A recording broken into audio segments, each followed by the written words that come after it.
Namaskar. This is Firstpost and you're watching Vantage with me, Palki Sharma.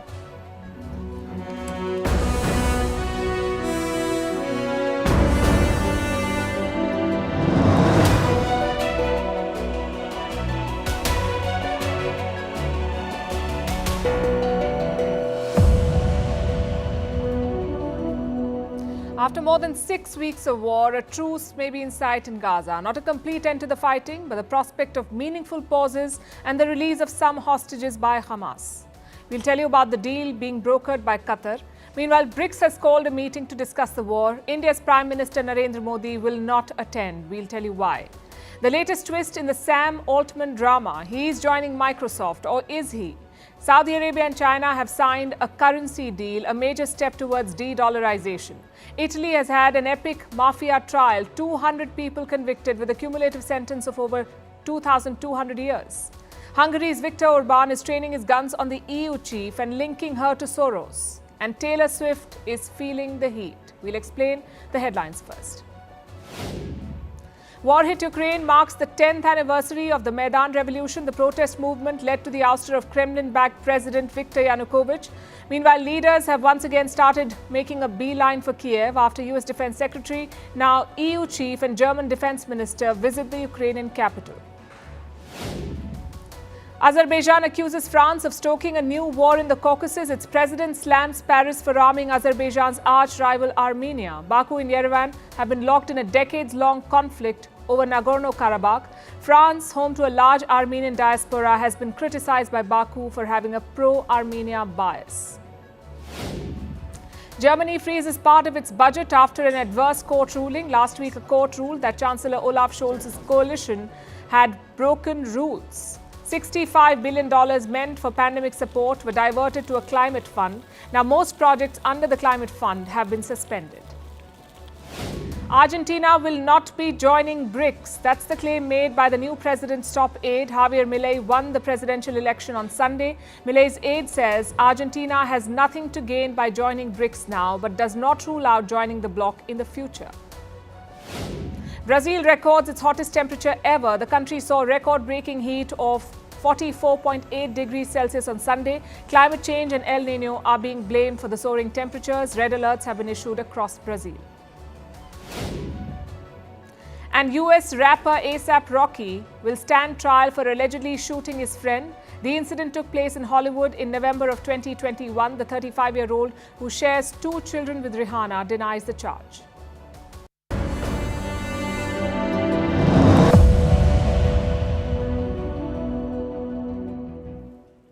We start with the Israel-Hamas war. There's a new twist. The bombing of Gaza has not stopped. Israel says it struck 250 targets in the last 24 hours. But now, there are also reports of a truce. Hamas says it is close to a deal with Israel, a deal that is being brokered by Qatar. Negotiations have been on for days now. Over the weekend, they gained momentum. On Sunday, Israel's top diplomat in the US spoke about this. His name is Michael Herzog. He said an agreement could happen, quote-unquote, in the coming days. Then Qatar's Prime Minister weighed in. He hinted that a broad deal was already in place. A few sticking points remained, but they were not big enough to block the deal. And yesterday, the US too expressed hope for an agreement. We believe we're closer than we've ever been, so we're hopeful, but there's still work to be done. And finally, Hamas spoke about it. It said they're close to a deal and that Qatar will announce the details. So what are the terms of this deal? It's a tentative pact. It will not end the war, but it will provide some relief to civilians. Broadly, this agreement is built on 3 pillars. Number 1, a 5-day pause in fighting. Ground operations will cease during this time. Number 2, limits on air operations. Reports say Israel will stop aerial bombardment of Gaza. But we are still waiting to hear the specifics. Will Israel completely halt its air operations? Or will it just reduce their intensity? These questions are yet to be answered. And finally, number 3, Hamas will release some hostages. How many? Anywhere between 50 to 100. This includes Israeli civilians and citizens of other nationalities. The return of the hostages. We are making progress. I don't think it's worth saying too much, not even at this moment. But I hope there will be good news soon. Hamas is holding about 240 hostages in Gaza. These are from 40 countries. They'll release some of these people, but they will not free any military personnel. Now, this is not sitting well with the families of these hostages. They want all the people back.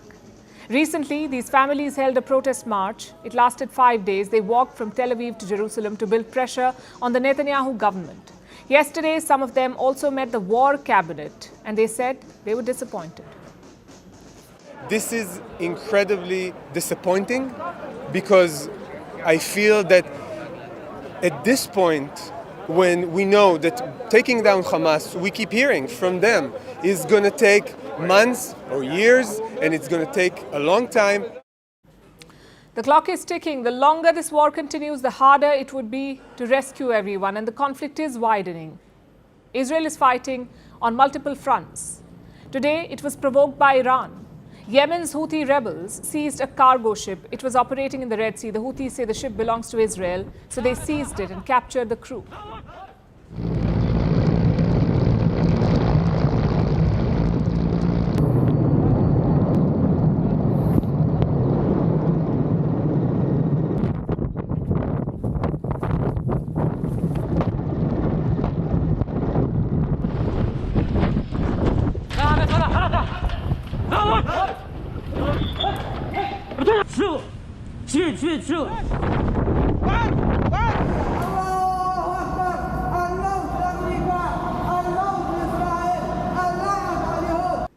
We told you about the seizure of the ship yesterday. Today, the Houthis have released this video. Now, Israel says this is a British ship, but the Houthis reject that assertion, and they enjoy Iran's support. They're now targeting Israel. They say such cargo ships are legitimate targets until Israel stops its operations in Gaza. Meanwhile, Israel has also released another video apparently showing a mosque in Gaza. The IDF says it is used by Hamas to make rockets. Take a look at this. את הקירות, התגלנו שני דברים, אחד מהם זה פיר. עומק משהו כמו 5 מטר, שנמצא ממש פה מתחת למסגד, פה במרתף שלו. זה מה שנמצא כחלק מהפשיטה. ניתן לראות פה כל מיני עזרים לייצור אמל"ח. ובחדר הזה ניתן לי ממש לראות המון חלקים של ייצור אמל"ח, יש פה פצמ"רים, רש"קים טרמוברים, RPG.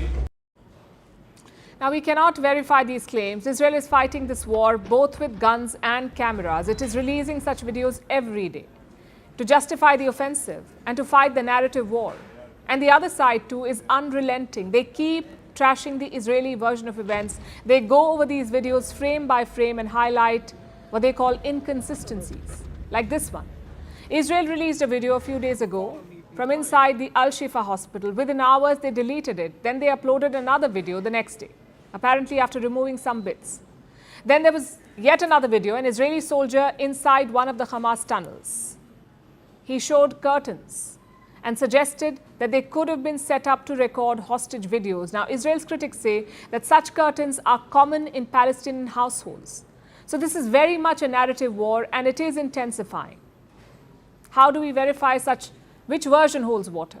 The United Nations wants to do it. They have reached out to Israel. They want to visit the Al-Shifa hospital to check for themselves if there is a tunnel underneath. So we haven't heard the end of this. Now let's focus on the IDF operations in Gaza. Israel has been targeting hospitals. The first was the Al-Shifa hospital. The second is the Indonesian hospital. It was attacked on Monday. The world has condemned these attacks, but Israel says there is good reason to target hospitals and that Hamas terrorists are hiding in there. In fact, Israel has deployed a special unit for this, for information gathering and intelligence. It is called Unit 504. Apparently, this unit has been critical. They were the ones who uncovered Hamas' presence in Gaza hospitals. Our next report tells you all about this elite spying unit. The 1973 Yom Kippur War was a turning point for Israel. The Israeli Defense Forces didn't foresee the attack, and the intelligence took the blame, which forced it to do a rethink. What was intelligence going to look like in the coming years? There was already the IDF intelligence, several units of them. But the war propelled the rise of two agencies, namely Mossad and Shin Bet. They were now in charge of Israel's intelligence along with the IDF. Which brings us to Unit 504. It's a special Israel spying unit. It belongs to the IDF and has been involved in intelligence operations for long. Unlike the Mossad and Shin Bet, it has more presence on ground and is engaged in more critical operations. Now, Unit 504 has been involved in Gaza before, but since the last decade, it was more of Shin Bet's responsibility. However, all of that changed on October 7th. Hamas attacked Israel. It took 200 citizens hostage. The country was in shock. And the intelligence agencies aghast at missing all signs of the attack. So immediately after the attack, this Unit 504 doubled down. They built a makeshift headquarters. This was in the south of the country. It doubled the size of its unit, and just like that, it was back in Gaza after a decade-long hiatus. Unit 504 had its job cut out. They had 4 main goals: providing support for the ground operation, intelligence gathering to find targets, leading the evacuation effort, and ensuring the civilian population in Gaza evacuates southward. But their top priority was tracking Hamas. And they seem to have uncovered their presence in Gaza's hospitals. The unit says they interrogated a few Palestinians. They talked about a heavy presence of Hamas in these hospitals, some 80 to 100 people. They also said that Hamas was using people as human shields. That's something Hamas has done before, so it's not unlikely at all that they would do it again. The IDF claims a Gaza resident also talked about Hamas' presence at these hospitals. They were dressed as hospital workers, doctors, and nurses. Hamas was hiding rockets with blankets and then using these rockets to carry out strikes. Anyone who protested risked their life. Unit 504 has also arrested 300 people. People it says are Hamas terrorists. How did they manage that? Well, according to the unit, there were a few tactics. One, information from Palestinians. The IDF says it got calls from Gaza residents. They wanted to help them with intel. The second is Arabic-speaking field interrogators. There were dozens of them, and they were spread all across Gaza. After well over a month, Israel has given the world a sneak peek into Unit 504's operations. Operations that are crucial in this war. This unit continues to be on the ground, gathering intelligence and tracking Hamas down in Gaza. Their job is not done until all the hostages are back, safe and sound.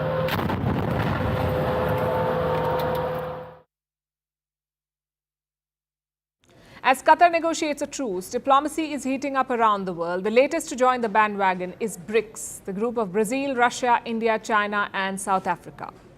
The BRICS, they're holding a summit to address the situation in Gaza. It is being called, and I quote, an extraordinary joint meeting on the Middle East situation. Now, this will be a virtual meeting. Leading the call for the summit is South Africa, which has also been at the forefront when it comes to slamming Israel. South Africa has accused Israel of war crimes and shut its embassy in Tel Aviv. So you get the idea of what the tone would be like. But some context first. BRICS, like I said, is a grouping of 5 countries: Brazil, Russia, India, China, South Africa. This year, they added 6 more countries: Argentina, Egypt, Ethiopia, Iran, Saudi Arabia, and the UAE. So now that's a total of 11. And the goal of the summit is quite simple: to discuss the Israel-Hamas war and to issue a joint statement. So who is attending this meeting? South Africa is chairing it. President Cyril Ramaphosa will take the stage. Russia, China, and Brazil have confirmed their attendance. Russia will be represented by President Vladimir Putin, China by President Xi Jinping, and Brazil by President Lula da Silva, which leaves us with India. Prime Minister Narendra Modi of India will not be attending this summit. He's skipping it. In his place, India's External Affairs Minister S. Jaishankar will attend. The reason given for this was state elections in India. India's western state of Rajasthan is going to the polls, and Prime Minister Modi is caught up in the campaign. This is the official reason for his absence. But even otherwise, it makes sense for him to skip it, given India's position in this war and how it is at odds with other BRICS members. All members of BRICS, old and new, want a ceasefire. All of them have supported the United Nations General Assembly call for a ceasefire. All except 2 countries, India and Ethiopia. India did not vote for or against that resolution. India abstained. And this abstention was seen as a signal, a confirmation of India's pro-Israel policy. Now, New Delhi's position is quite nuanced. When Hamas attacked Israel on October 7th, the Indian Prime Minister called it a terrorist attack. And India has been a victim of terrorism, so it called the attack what it was, a terrorist attack on the state of Israel. Plus, India has strong ties with Israel. They're close allies. Prime Minister Modi and Prime Minister Benjamin Netanyahu share a special bond. At the same time, India has sent aid to Gaza. It has expressed concern for the rising civilian casualties. Like I said, this is not the same as other BRICS members. Most of them have taken a stridently anti-Israel position. So you can imagine what a BRICS joint statement would look like. The question is, will India endorse it then? We'll have to see. Also, this virtual meet comes just a day ahead of the G20 virtual meeting, a meeting that India will be hosting. And here too, the Israel-Hamas war could take center stage. So India will have some careful maneuvering to do here. At the same time, the stakeholders care about India's stand. As we speak, a delegation of Arab and Islamic foreign ministers is heading to New Delhi. Yesterday, they were in China. We told you about that meeting, and their goal remains the same, to build a coalition of sorts to push for a ceasefire. So again, will India endorse it? Now, India's stand at the UNGA gives us a hint. They held informal discussions on the Gaza situation, and India had two things to say there. First, it opposed any form of terrorism, and second, it backed negotiations to establish an independent Palestinian state. And this shows where India really stands, close to Israel, but not abandoning Palestine. Like in any conflict, this is a delicate balancing act, and if anyone can pull it off, it is New Delhi. Speaking of a delicate balancing act, Satya Nadella is trying it too. He is the CEO of Microsoft. Last evening, Microsoft pulled off what seemed like a masterstroke. It poached the top minds of OpenAI, the revolutionary artificial intelligence startup, the makers of ChatGPT. Microsoft hired their star CEO, Sam Altman. But now there's a twist in the tale. Reports say he could still be plotting a return to OpenAI. It's quite the story. In case you've not been tracking it, here's a quick primer. OpenAI has been through an upheaval. Over the weekend, the company board sacked Sam Altman, co-founder and star CEO, a celebrated name in the tech industry. This sacking led to chaos. Altman was fired in the most unprofessional manner. The board gave no solid reason for his removal, and they kept the investors in the dark. One of the top investors is Microsoft. They learned about the sacking just minutes before it happened. As for the employees, it was a bolt from the blue. They learned about it just like the rest of us, from a press release. Within hours, the tables turned though. There was an outpouring of support for Sam Altman from employees and investors. Senior team members began resigning. The investors tried to reason with the board. They wanted Sam Altman reinstated. There were negotiations. Altman wanted major changes to the board, but they refused. So Altman's fate was more or less sealed. Microsoft sensed an opportunity here. They poached him and his team. Satya Nadella announced this, that they will hire Sam Altman and 4 of his top team members. And Microsoft said they will create a new AI unit. It will exist within Microsoft, and it will be led by Sam Altman as CEO. But as of this afternoon, the situation is still fluid. It's not clear where Sam Altman is going. New reports have led to more speculation. They say he could be trying to return to OpenAI. So the question is, what has changed in the last 24 hours? 2 major developments. They have strengthened Sam Altman's hand. First, OpenAI employees are siding with him.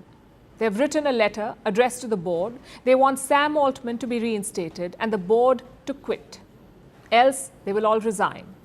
Now, according to reports, OpenAI has 770 employees. Out of these, some 747 have signed this letter.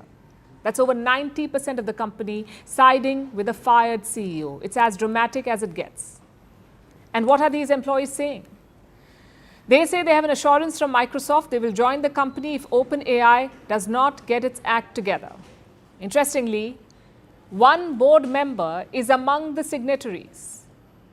Ilya Sutskever, co-founder and chief scientist. Apparently, he was the one who plotted Sam Altman's ouster, and now he has switched sides. Yesterday, he regretted the board's actions, and then he joined the employees in their protest. Meanwhile, the board is facing pressure from investors as well. You already know about Microsoft. They are the major investor. OpenAI has other investors as well, like Thrive Capital, Khosla Ventures, and Tiger Global Management. And they too are siding with the fired CEO. They want him to return. So Sam Altman holds the cards now. And the board of OpenAI is public enemy number 1. They're under intense pressure. Where does this leave Microsoft? Satya Nadella does not seem too bothered by this churn, and he's been in the thick of things here. From negotiating with the board to rallying support for Sam Altman, he's involved in all of it, and Microsoft's position seems secure. This is what Satya Nadella said in an interview today, and I'm quoting, "Irrespective of where Sam is, he's working with Microsoft.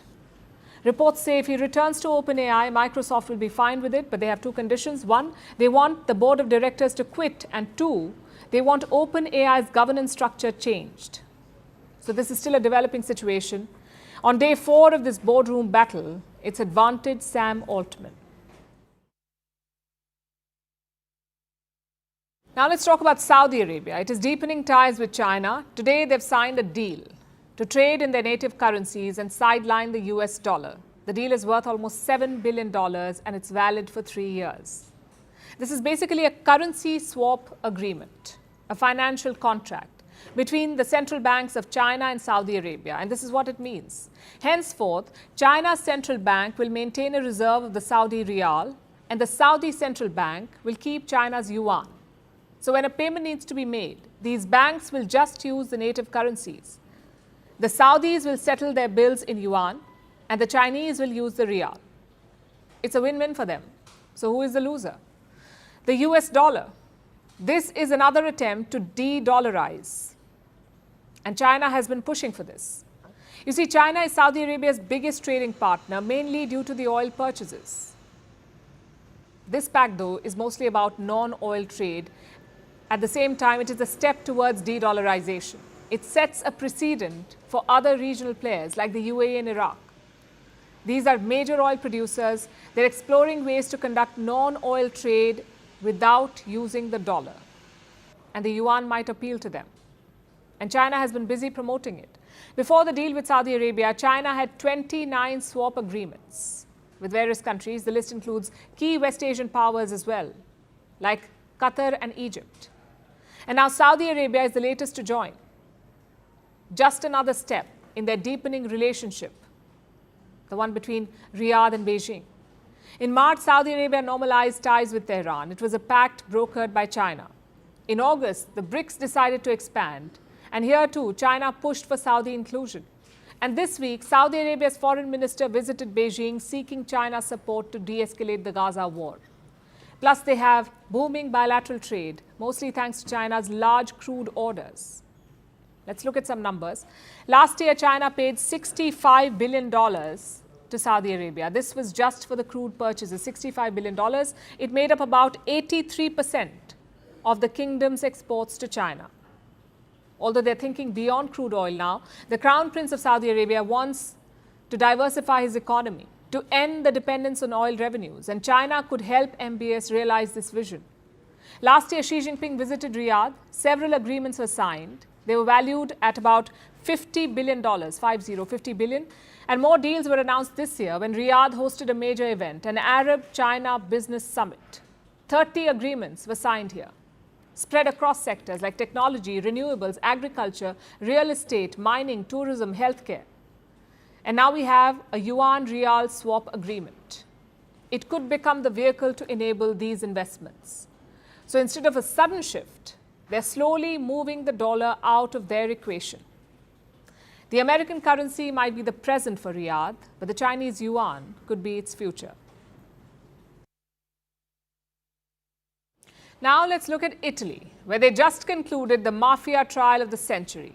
More than 200 people with links to the mob were convicted. Their crimes, the classics: extortion, bribery, drug trafficking and murder. And that's just the beginning. The people convicted include a former Italian senator, a former mayor, an ex-police chief, and of course, some leaders of the Mafia as well. The case had everything from your favorite gangster epic: senior mafiosos turning state witnesses, a mob boss's nephew betraying the family, gangsters with nicknames like the Wolf and Lamb Thigh among the accused, judges spending years under police protection, and the trial itself taking place in a literal bunker.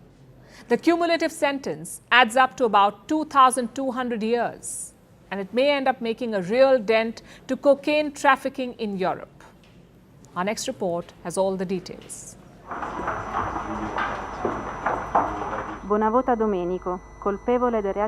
Pitelli Giancarlo is judged guilty of the crimes ascribed to him under chapters ABIS, ABIS 1, ABIS 4. He is convicted to 11 years in prison. Yesterday, a 70-year-old former Italian senator was sentenced to 11 years in prison. He wasn't alone. He was one of over 200 people who are facing prison sentences. Their crime? Being a part of or associated with the Italian Mafia.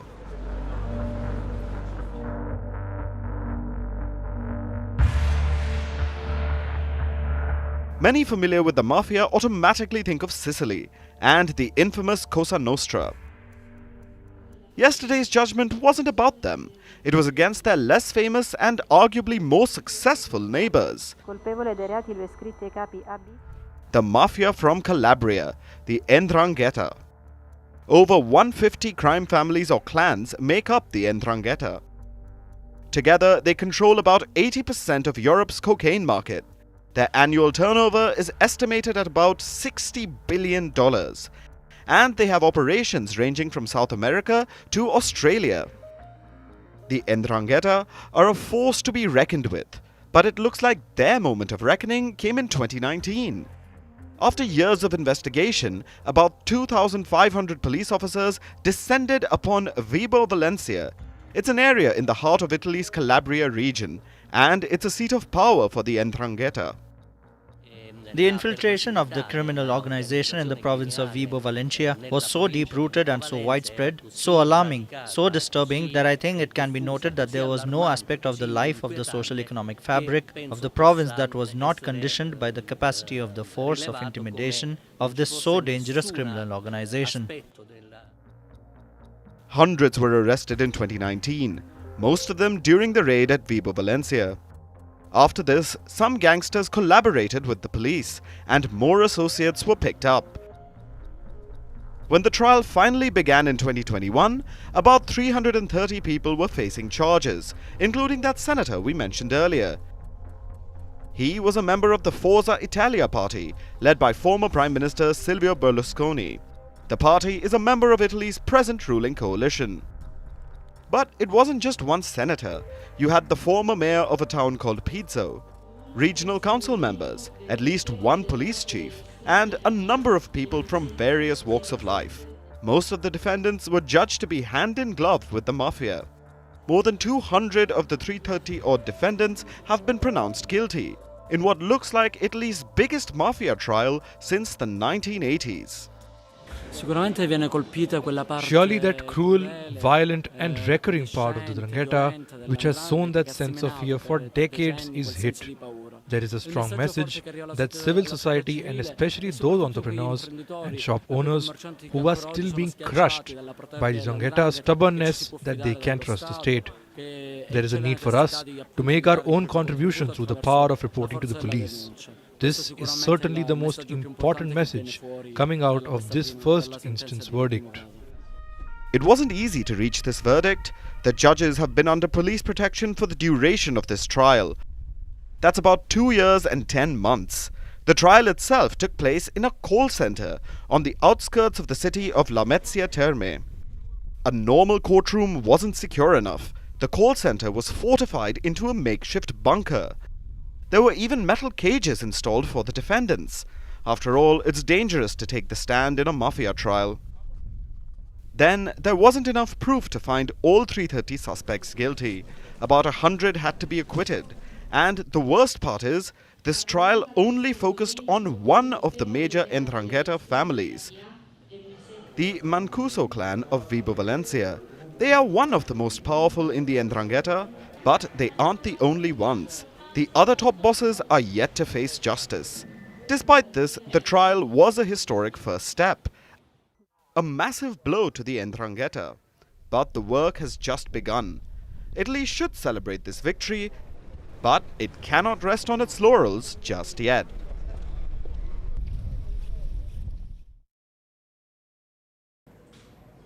Now let's look at the EU and its Hungarian headache. Hungarian Prime Minister Viktor Orbán is on the war path again.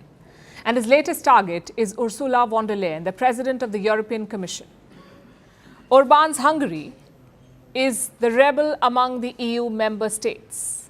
It's the closest to Russia, distrusts Ukraine, and opposes most of the EU's policies on issues ranging from migration to rights for the LGBTQ community. Viktor Orban has been at loggerheads with the EU over all these issues and more. I am deeply convinced that we must say no to the Brussels model of Europe. We have to say no because it is unsustainable. It has no future. I am convinced that today Brussels is destroying Europe and is leading it to its demise. They put a new nail into its coffin every day. That speech was from Saturday, a day after Orban announced a quote-unquote national consultation. It's a non-binding informal survey that is going to be circulated in Hungary. Citizens will be asked what they think about several EU policies. The exercise will not have any legal repercussions. It's mostly a message to the European Union that Hungarians stand with Viktor Orban and against them. At least that's what Orban hopes the results will show. And he's sparing no effort to ensure that Hungarians turn against Brussels. We will resist the crazy ideas of Brussels bureaucrats. We will resist the migrants' invasion. We will resist the gender propaganda, and we will resist the illusions over the war in Ukraine and Ukraine's unprepared EU membership.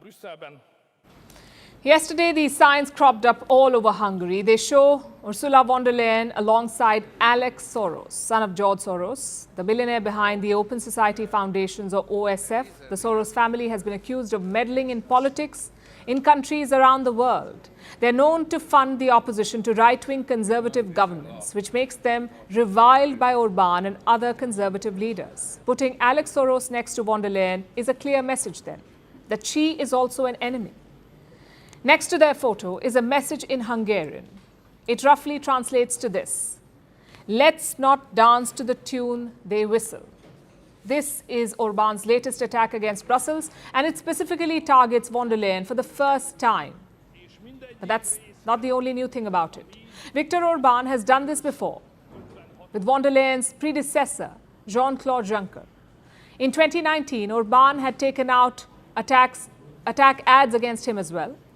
Back then, he put Juncker's photo next to that of George Soros. In 2019, the slogan was this: everybody has the right to know what Brussels is planning. So yesterday's ads were a repeat. Orban is trying to recreate the Hungary versus EU and Soros battle lines, which brings us to the question, why? Viktor Orban says he does not want Brussels to have free rein, not over migration, not over support to Ukraine, or anything really that he disagrees with, which is actually a long list. But despite his grievances, Orban wants the benefits of EU membership. He insists that he will not leave the bloc. Instead, he plans to hamper EU policies and will try and change the group from the inside. Our task, our calling is that we must prevent it. Our interest is that the Union should remain together. It should remain together as it was so hard to put together. We must not leave the Union but change it. And it is only possible if radical changes happen in Brussels. So what do Brussels and von der Leyen think about all of this? Apparently not much. Reports say Ursula von der Leyen was completely unfazed when she heard about the ads. An EU spokesperson later said, and I'm quoting, "Let's be clear. We know this is not the first time. It's probably not the last time. We have business to do. We have crises to manage. We have policies to implement." Which can be translated to, we don't have time to deal with that nuisance in Budapest. Orban may be a perpetual thorn in the EU's side, but is it safe to just ignore him? Because like it or not, he is leading an EU nation. He does have a say, and if he's training his guns on von der Leyen, the EU's unity and any shred of legitimacy are both at risk. Be it bad press or stage-hogging stars, not much could stand in Taylor Swift's way. But now she's feeling the heat. The pop star is confronting climate change in her concerts. Last week, her global Eras tour began in Brazil. But along with fanfare came soaring temperatures topping 39 degrees Celsius and humidity reaching dangerous levels. On stage, Taylor Swift appeared to have difficulty breathing. Off stage, concert goers complained about heat and fatigue. On Friday, a 23-year-old fan collapsed at an Eris concert and died. But Swift's concerts are not the first to be affected by climate change. Reports say just this year, at least 30 major concerts were impacted globally. Our next report tells you more. Taylor Swift, one of the most successful pop stars, was welcomed to Brazil on Thursday. The excitement was palpable. Even the statue of Christ the Redeemer swiftly turned into a Swiftie. It appeared as if it were clad in a t-shirt, similar to the one from the You Belong With Me music video. But there was one problem. Brazil's warm welcome came with its unseasonal heat. Swift brought the global Eras tour to Rio de Janeiro, where the temperatures topped 39.1 degrees Celsius and humidity reached dangerous levels. Due to this, the heat index, or what the heat actually felt like, crossed 59 degrees Celsius. It goes without saying that this is extremely dangerous, a so-called wet bulb temperature that can lead to complications like heat strokes, cardiovascular problems, seizures, and even organ failures. It seemed like a cruel summer in Rio, and this played out during Swift's concert on Friday. The pop star appeared to be struggling to breathe on stage. There was blank space in her performance, but not in her stadium. Swifties complained of overcrowding and inadequate distribution of water. Concert-goers weren't allowed to bring in their own water bottles. One 23-year-old fan collapsed at the show and died. The exact cause of death hasn't been confirmed, but reports say she suffered 2 cardiac arrests. After the tragedy on Friday, the Eras show for Saturday was postponed until Monday. These events are devastating, but Swift's gig isn't the first to be affected by climate change. In July, 3 Pearl Jam shows were cancelled. Singer Eddie Vedder damaged his throat due to heat, dust and wildfire smoke. During the same month, country singer Jason Aldean collapsed on stage. He had a heat stroke. In September, Ed Sheeran's fans were forced to evacuate tents and cars amid storms. Reports say just this year, over 30 major concerts were impacted due to extreme weather across the world. The fact is, extreme weather is here to stay, at least for the foreseeable future. Like most facets of life, it also affects concerts. So the tragedy during the Eras concert should be a wake-up call. In this climate era, the industry needs to adapt. Again, take Swift's concert for example. After complaints of not being able to bring water to concerts, the rule has been scrapped. The Brazilian government has also stepped in and is trying to make water easily accessible at concerts. The gig organizer also added new free water distribution points and strengthened medical care services. Simple steps like these can avoid terrible situations. After all, music events are a source of joy. If they want to remain so, it's time they adapt to our warming planet. And maybe take advice from Swift when she says, if you fail to plan, you plan to fail.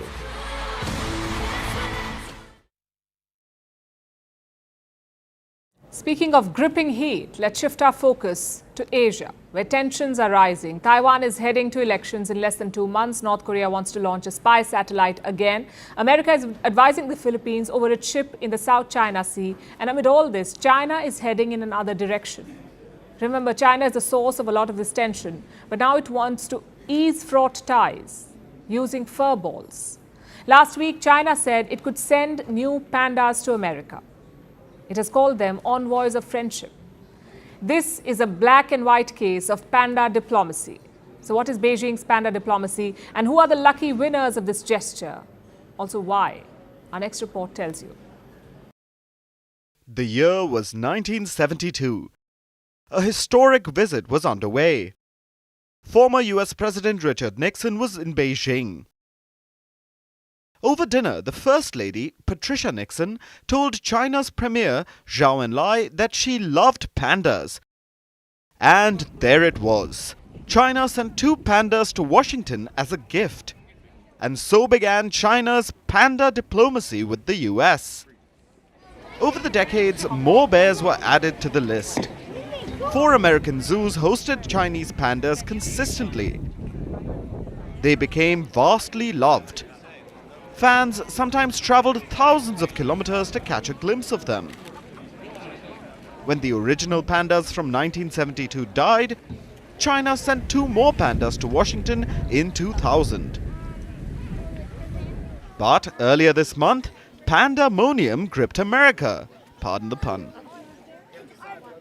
These pandas were due to go back to China, so the bears were escorted to the airport with the pomp of a presidential convoy. They were put on a FedEx flight, the Panda Express, with 220 pounds of bamboo, a vet and 2 zookeepers. But expiry date or not, Americans miss their pandas, and now Beijing wants to remedy this.华盛顿国家动物园的3只大熊猫 I learned San Diego Zoo and the Californian people very much look forward to welcoming pandas back. Pandas have long been envoys of friendship between China and the US. We are ready to continue our cooperation on panda protection with the US. In recent years, tensions have been rising between America and China. Many would say, in the past, China has carefully curated these fraught ties. But now it wants to ease the furor by sharing these fur balls. Beijing could send new pandas to the US. This is as black and white as it gets. Beijing wants to stabilize rocky relations with cuteness. In clearer terms, with its panda diplomacy. For China, pandas have worked as an unofficial barometer of international relations. A means to break the ice with bamboo-eating bears. Pandas are envoys of friendship from Beijing. China loans pandas to over 20 countries around the world. Just over the past decade, Germany, Denmark, Finland and the Netherlands have received pandas. Last year, China sent a pair of pandas to Qatar. This was the first for a West Asian country. But in contrast, China has not loaned any new pandas to the US for 2 decades. For some, this was good news, since there have been reports of the mistreatment of pandas loaned to the US. Experts have spoken about discoloration and the loss of weight in pandas returning from America. If pandas under the protection of China can reproduce in large numbers and survive all over the world, I think this is a good thing. It's also a good thing for mankind. Some say China would be better off if it didn't sour relations in the first place and then send pandas to mend ties. It's too much to ask from furry, cute animals. If only tree climbing and bamboo eating could solve geopolitical issues. And now it's time for Vantage Shots, images that tell the story. In India, the first video emerges of the 41 workers trapped in the Uttarakhand tunnel collapse. They've been trapped for 10 days as authorities scramble to rescue them. In Albania, politicians started a fire and set off smoke flares in the parliament to protest against the budget. And in the White House, President Joe Biden pardoned Thanksgiving turkeys in a presidential tradition that dates back to Abraham Lincoln's administration. Finally, we're taking you back in history. On this day in 1995, the presidents of Bosnia, Croatia and Serbia agreed to the Dayton Accords. This was the peace agreement that ended the Bosnian War. It was brokered by the United States of America. The warring parties agreed to peace and a single sovereign state known as Bosnia and Herzegovina. We're leaving you on that note. Thanks for watching. We'll see you tomorrow.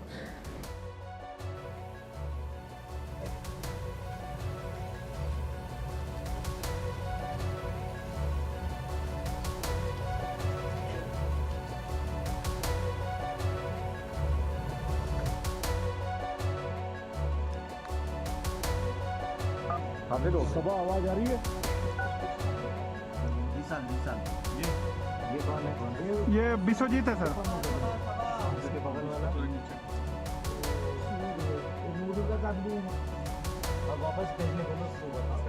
थोड़ी देर में पानी से pipe को साफ करेंगे camera डालने के लिए बोलिए हाँ कैमरा भी ऊपर डालो बोलना वापस हम खींच रहे हैं आप लोग कैमरे को वापस पाइप में रख के रखते हैं हम कैमरा वापस ये सुशील हाइड्रा ऑपरेटर ये कौन है ये सर वो गब्बर सिंह ने सैंपल देख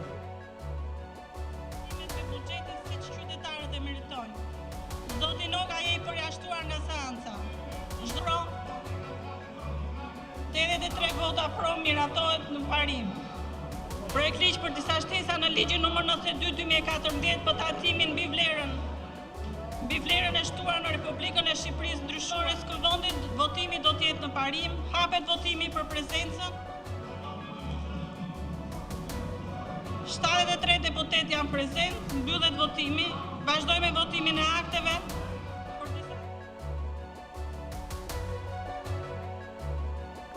I hereby pardon Liberty and Bell. All right. Congratulations, birds.